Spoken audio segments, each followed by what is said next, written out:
There will be time for you to read the instructions and questions, and you will have a chance to check your work. All the recordings will be played once only. The test is in 4 sections. Now look at Section 1.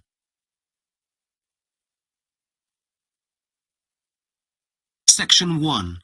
You will hear a woman making a telephone call about joining a cycling club. First, you have some time to read questions 1 to 6.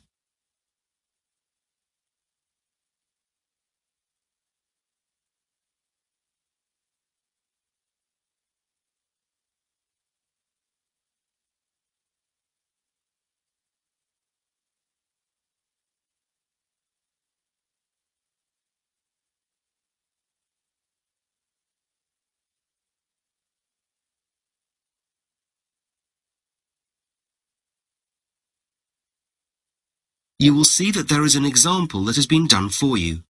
On this occasion only, the conversation relating to this will be played first. Hi, is that the cycling club? That's right. How can I help you? I'm Beth. I've just moved to the village and have been thinking about getting involved with a cycling group. Hi, Beth. I'm James, and I'm the club secretary. We're always keen to welcome new members. The man says that he is the club secretary, so secretary has been written in the space. Now we shall begin. You should answer the questions as you listen, because you will not hear the recording a second time. Listen carefully and answer questions 1 to 6. Hi, is that the cycling club? That's right. How can I help you? I'm Beth. I've just moved to the village and have been thinking about getting involved with a cycling group. Hi, Beth. I'm James, and I'm the club secretary. We're always keen to welcome new members. Have you got much cycling experience? Not really. Does that matter? Not at all. There are lots of cycling opportunities here. For example, some of our members take part in competitions throughout the year, if you're interested in that. Otherwise, we meet each weekend and just go cycling. We take a different route each time, ranging from easy to challenging, so there's something for everyone. Oh, sounds fun. It is. Is there a joining fee? And what's included if there is? There's an annual membership. It isn't much, but it covers things like our newsletter, which we email to members every few weeks, informing them of what's going on. We also have regular meetings here at the community centre. There's a small extra fee for that to cover refreshments, as well as any guest speakers who come along to talk to us about diet, avoiding injury, that kind of thing. Great idea. Helpful for me to know about that kind of thing as an inexperienced cyclist. Oh, and if you do join, we're giving all new members a free repair kit. We used to give a free water bottle for people's bikes, but most bikes come with those now, so... Oh, that's useful. Now, do you meet at the community centre before you go on rides? No, we meet outside the post office in Dudley. Oh, I haven't heard of that. How do you spell it? It's the next village. It's D-O-U-G-L-E-Y.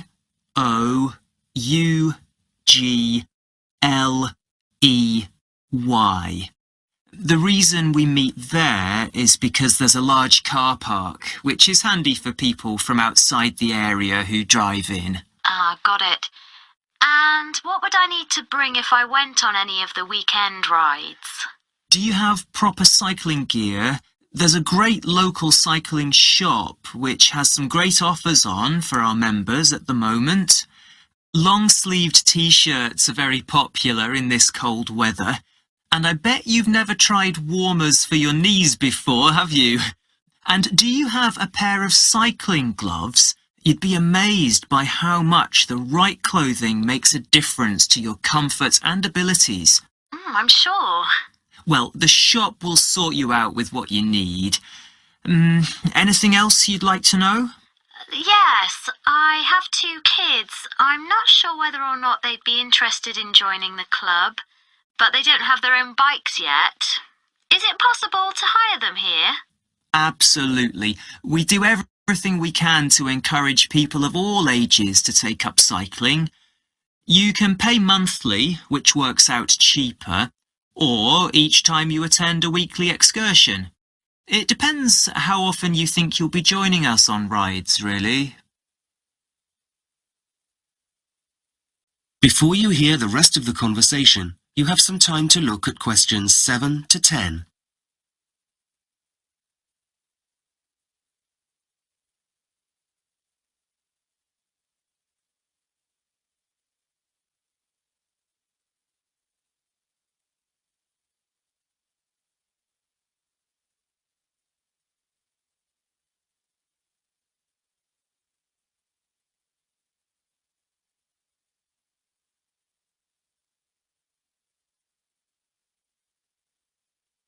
Now listen carefully and answer questions 7 to 10. I assume the rides you do are local? Most of them, yes. We do longer trips when the weather's better. We sometimes stay away camping to make the most of it. One of our favourite excursions, most summers, is riding along the river as far as Brownside. That's about 100 kilometres away, though this year we're going to the mountains, which will make a change. At some point in the future, we'll try the Lake District. That's something we've wanted to do for a while. And you hold other kinds of events too, don't you? I heard you do an annual charity event. Is that right? Yes, we do. We raised money for a new classroom at the local school last year through our sponsored bike ride. We have some other fun events too, like a party each year to celebrate the club's birthday. Members are welcome to bring their friends and family along to that. Brilliant. Well, I think that's about everything. Oh, do you have the telephone number for the cycling shop you mentioned? Yes, just a second. Here we are. It's 221-337. Great. Oh, one more thing. It was my neighbour who told me about the club and suggested I contact you. But do you have a website where you put information? We do indeed. Go to www.getoutside, that's all one word, .com. Great. Thanks. That is the end of section 1. You now have half a minute to check your answers.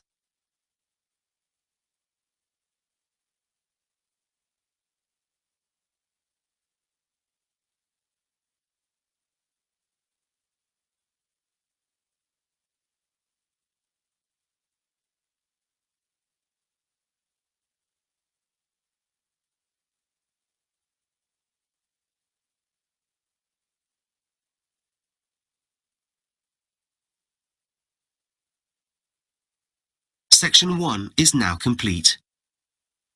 Now look at section 2. Section 2. You will hear a talk on the radio about letter writing. First, you have some time to look at questions 11 to 15.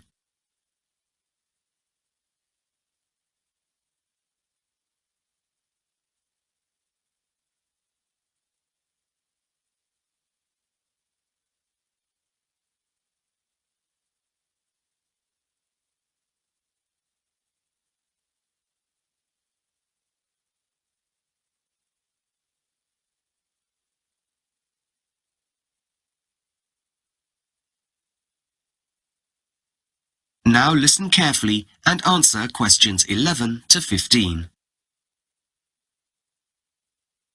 And now for the last part of today's programme, I'd like to welcome author Erica Winter, whose recent book entitled Say It in a Letter has already sold 10,000 copies. Over to you, Erica. Thanks, Mark. In today's world, it's easy to think that letters are a thing of the past. We rarely write them, and when we do, it's usually to a bank or an organisation of some kind. We no longer tend to write letters to our friends. Yet this is something I think we will come to regret. It's what I call the lost art of letter writing. For one thing, letters used to consist of more than writing. Looking through some of my mother's old letters to me recently, I came across several that also had drawings in them. This wasn't uncommon in the past. Photos took much longer to print than they do now, and so people often drew something to show what they meant. In fact, my mother still does this, not only in her letters, but also sometimes on the envelopes. Another important thing about letters is that they represent one side of a conversation. And before the time of emails, these conversations could centre on people's deepest secrets. As a child, letters would come through our door each morning from relatives and friends. As we got older, they became more personal. This made the letters important. It made you want to keep them. The ones I treasure I still have. They're tied up with ribbon and safely stored in a shoebox in my attic. I get them out from time to time and read them, and it's amazing because they remind me of how I felt all those years ago, what I was doing, who I was meeting, what I was looking forward to. And this is another thing about letters. They recreate the past rather like a diary. Yet they are more than that, because they invite a response. Emails will never tell us about the past in anything like the same way, unless we print them off and keep them. But who has time for that? Before you hear the rest of the talk, you have some time to look at questions 16 to 20.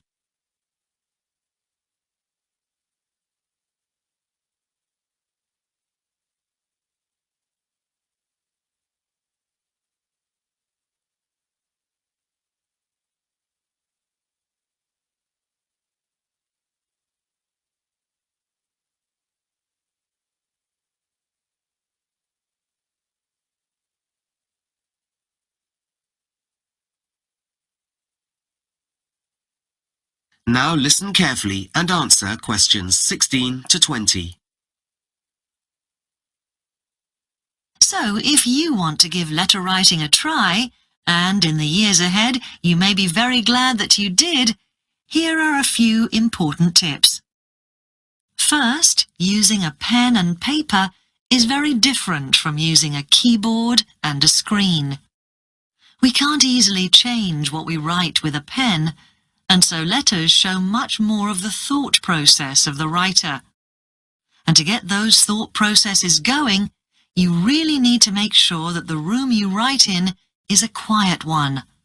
And this means removing all mobiles, computers, tablets, and other distractions.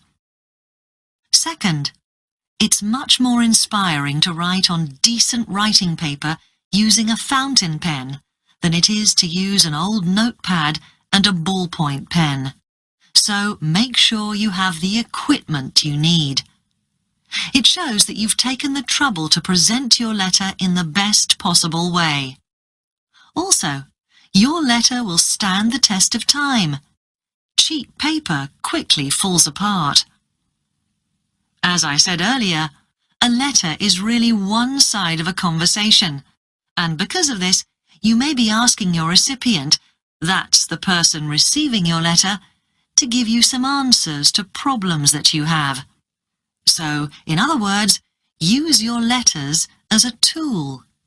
If you're worried about your job, for example, you can consult others about the things that are bothering you, and so get the sort of advice that you need. You need to practice to make this really work for you, though. You need to think carefully about the wording of each question that you ask, so that you get the answers you need. Unlike emails that we tend to write quickly without paying too much attention to wording, letters need patience and thought. And lastly, make sure you know how to begin a letter, where to put your address and the date, for example, and how to finish your letter, depending on your recipient. Should you say best wishes, or yours sincerely, or simply love from? The ending you use must be suitable, or you might offend people. This will be something some listeners may have forgotten, or never had the chance to learn in the first place. That is the end of section 2. You now have half a minute to check your answers.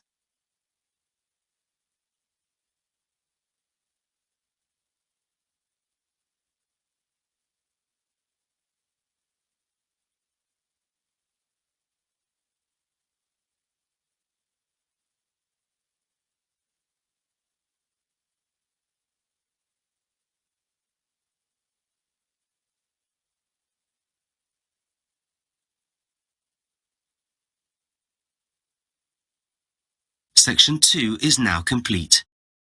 Now look at section 3. Section 3. You will hear two students talking about a course they are doing in Chinese at university. First, you have some time to look at questions 21 to 24.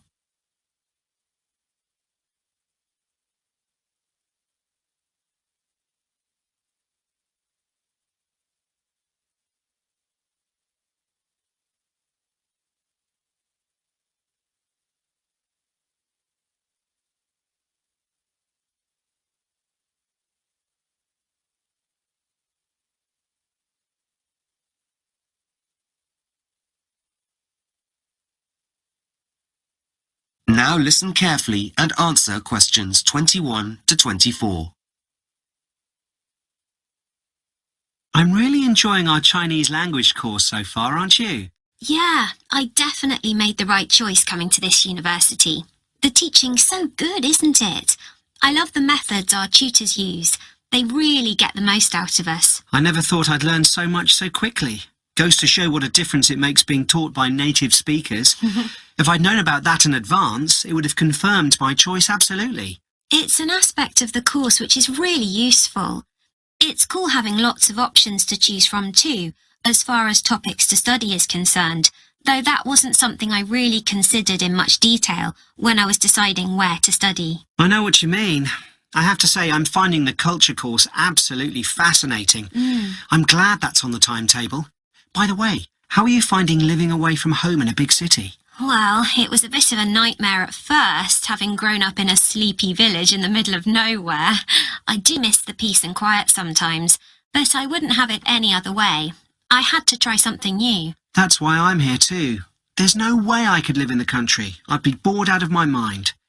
Do you think you'll spend the third year studying abroad? We have the choice whether or not to go, don't we?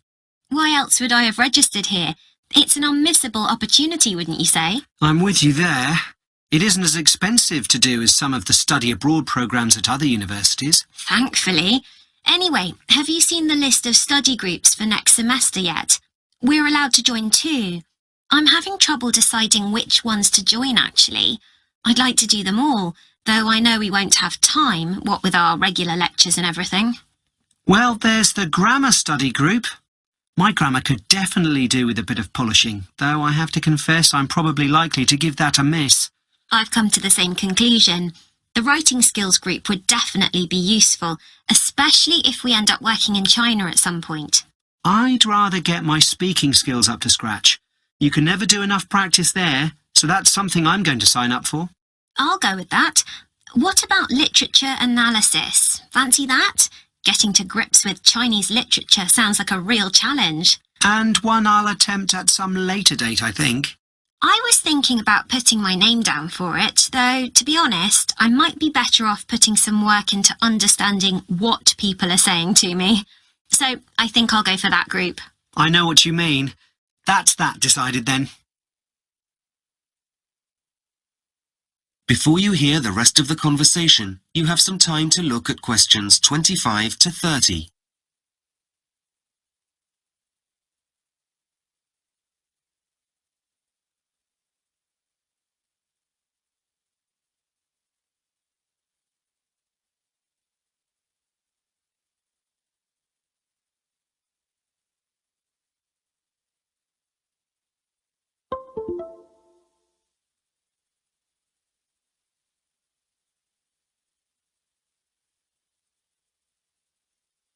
Now listen carefully and answer questions 25 to 30. How have you been finding the free online resources we've been given access to? I found one or two of them useful, but some of them aren't as exciting as I'd expected them to be. Right. I tried the chat room the other day for the first time. You know, where you can make contact with real Chinese speakers and practice your language skills. I was chatting to a really helpful user called May. The connection was pretty poor though, and I gave up in the end. I don't know whether it's always like that. I had a similar experience, waiting ages for replies to come through. And what about the translation software? I've never been a great fan of it, but that stuff is really high-tech, isn't it? It's got all sorts of functions, though maybe at the expense of getting a precise interpretation of what you're trying to say. You don't have to wait as long as you do for some translation software to do its stuff, but I think what you said is a universal problem with that kind of thing. Better to use our heads. What do you think of the vocabulary builder? You know what? There's tons of useful and functional stuff to practice on there. I spotted several errors though, if you can believe that. I noticed that too. Maybe we should raise that with our tutors. Let them know it's lacking in quality. We need top-rate stuff at our level. The dictionary's not bad, but I've seen ones that have some interesting extras like activity sections. Shame it doesn't have any of those. I know. They can be slow to use though. The language lab's pretty lazy, isn't it? I've only used it a couple of times, but I'd agree. There seem to be plenty of delays when it's setting up, though you can do some interesting things on it once you've got it running. Then there's the writing checker, the thing you type into and it tells you what typing errors you've made. I got a bit bored doing the same thing after a while though. It's a bit limited in what it can do. I think I'd rather have my tutor's feedback. It would be better if it was a bit more interactive, though how that would work I'm not sure. Anyway, at least we've got access to the resources. They're better than nothing, even if they're not perfect. Right, shall we look at this next piece? That is the end of section 3. You now have half a minute to check your answers.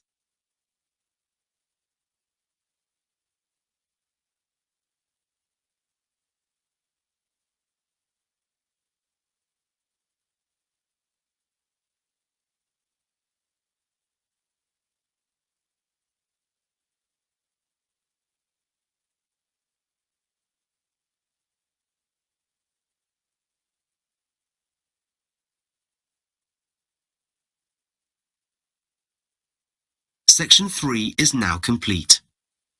Now look at section 4. Section 4. You will hear part of a lecture about teaching maths to young people.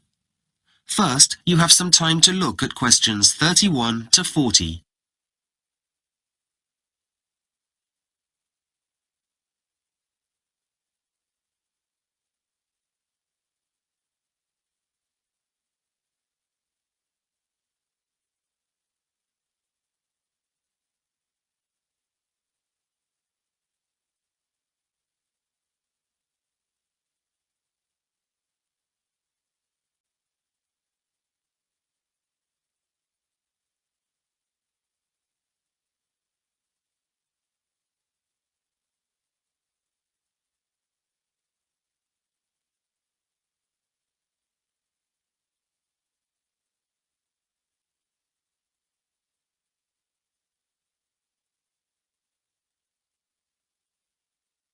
Now listen carefully and answer questions 31 to 40. Why are we studying this? That's a question that, as a high school maths teacher, I was asked 1,000 times, and one that you, as trainee maths teachers, will certainly be asked in the future. What is it that makes maths seem so difficult and unapproachable for many students? Getting good at maths is less a matter of brain power than staying power. The difficulty lies in the amount of patience maths requires. And it needs persistence too. It's not a subject that comes automatically or intuitively to many students. Another question I used to be asked was, how am I going to use this in my life? And this is the crux of the matter. Unless students can really get to grips with the relevance of maths to their everyday lives, it makes teaching the subject a very tough task indeed, especially when they know that in this world of instant gratification, they can find answers to virtually any problem by doing a quick internet search. So, what can we, as teachers, do to make maths more accessible and interesting to our students? Well, for a start, we need to help them see how maths is needed in their daily interactions. Whether it's following a recipe or deciding how much paint you need for your kitchen walls, we need to help students see that it's maths that's at work in achieving these goals. It's easy to see why simply forcing students to employ methods of memorization or reciting formulas leads to a teacher's failure to inspire in the maths classroom. Maths is a universal language. Anywhere you go, you can interact with people in all walks of life, and they'll understand you if you speak maths. The language of numbers can help anyone perform daily tasks and make essential decisions. For thousands of years, the same principles of maths have been practiced by mankind around the globe. In order to get things done, especially in modern society, you simply have to employ maths. Your proficiency in the subject, or even a little knowledge of the fundamental operations of it, can help you shop wisely and stay within a budget, or get your head round population growth. Maths is also critical to a range of professions, and whatever your background, if you've been taught the basic operations of maths, you have the potential to become a millionaire. Just as literacy helps us get ahead in life, so does counting and the ability to make informed financial decisions. And it doesn't stop at work or daily transactions. Less obvious benefits of studying maths include other real-life applications, such as the ability to learn to play a musical instrument, become a dancer, or sail a boat.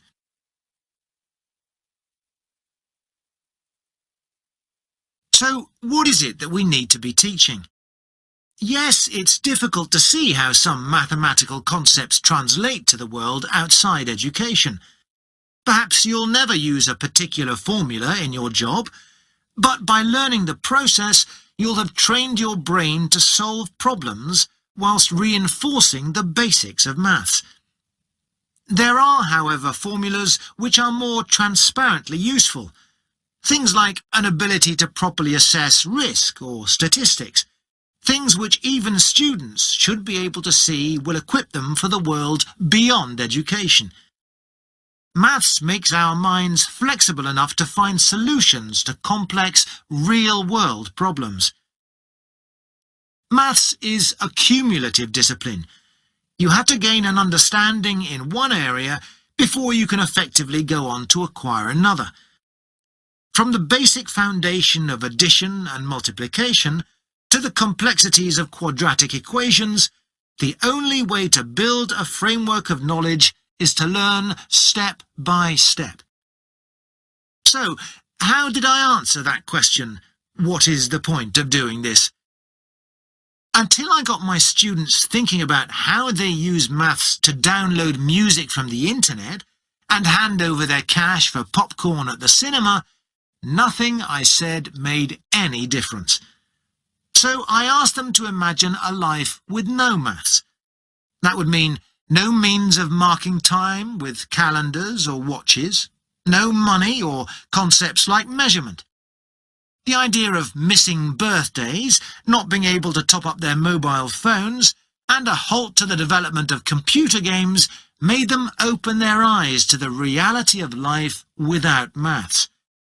What better way to demonstrate the purpose of maths than to relate it to their own existence? Moving on now to another aspect of maths teaching. That is the end of section 4. You now have half a minute to check your answers.